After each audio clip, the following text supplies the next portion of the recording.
Englués de fatigue, désespérés par l'inhospitalité de ces étendues glacées, manquant de nourriture, nos deux corps se sont progressivement retrouvés en survie.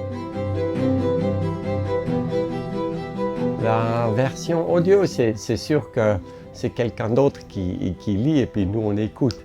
Et puis quand on écoute, on peut imaginer beaucoup plus parce que c'est une histoire qui est vraiment racontée et nous on est dans un mode beaucoup plus passif, mais on vit beaucoup plus à travers l'imagination.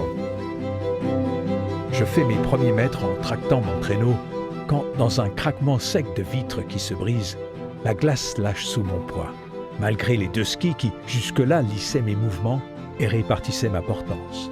Et en plus, Annika, ma fille, a décidé de mettre du bonus là-dedans, de me mettre dans un studio et vraiment de me poser des questions que du audio-lecteur n'a pas normalement la possibilité de me poser. Et c'est pas juste quelqu'un qui lit un livre, c'est moi qui parle. Et c'est ça qui est complètement différent que de lire juste un livre en papier.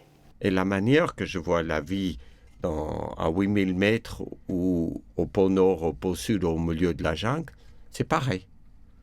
C'est juste l'aliment qui change, c'est la nature qui change. Mais moi, je reste les seuls constants.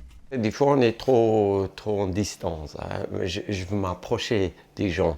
Et puis, quand tu vis dans les oreilles des gens et quand tu vis à travers de leurs imaginations, c'est là où tu es beaucoup plus vrai. Et puis, c'est justement là où cette version audio nous permet de s'approcher et de moi, au lecteur. Je peux plus vivre dans leur tête et dans leurs émotions qu'à travers d'un livre.